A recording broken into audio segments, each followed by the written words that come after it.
Ergati najaallatte omtu sitti nambaasu maqaan namoo kaste maqaan kee ulfaatu. Ergati najaallatte omtu sitti nambaasu maqaan namoo kaste maqaan kee ulfaatu. Alfa Omega Gooftaa ansin waaqessa Yesuus.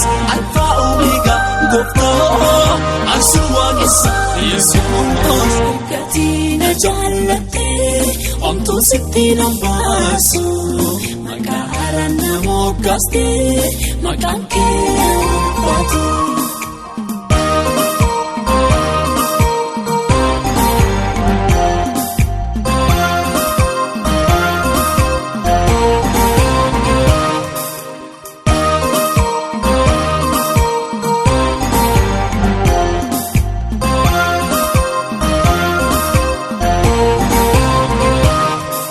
Insani jiru kan bebeekamanii waantumanii kan natansalanii lokkana keessa eeffatti na waamtee namooti kee guddaa wantichi jaallattee.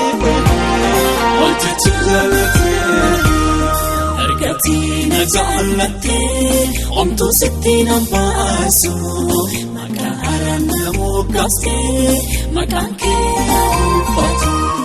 Ergati najaallatte omtu sitti nambaasu maqaan namoo kaste maqaan kee ulfaatu. Alfa Omega Gooftaa ansin waaqessa Yesuus. Alfa Omega Gooftaa ansin waaqessa Yesuus.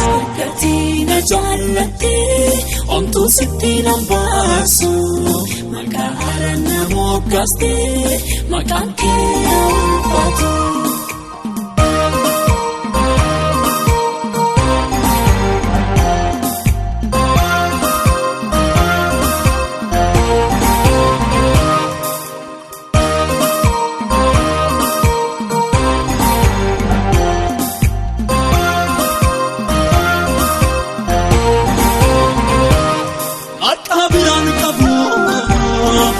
Seenaa biraa tola soo hin qabu waan hundumaani booda ayyaana kee guddaa na wajjin dhaabattee ulfaatu Gooftaa koo eenyu kan akka kee eenyu kan akka kee. Ergati najaallatte omtu sitti nambaasu maqaan namoo kaste maqaan kee ulfaatu. Ergati najaallatte omtu sitti nambaasu maqaan namoo kaste maqaan kee ulfaatu.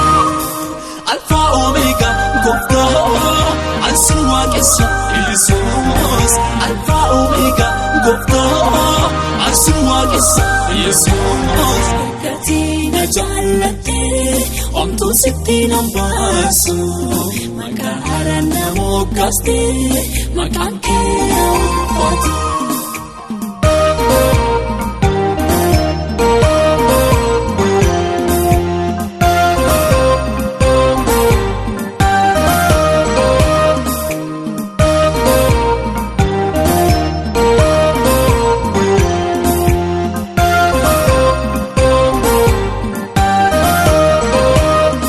Sitti bakatee harka isaanii qabda dubbattee nisoo wajjin dhaabataa kan gosa kaasuma seenaa bu'aarsitee eebbifame Yesuus koo yennoo konoksitee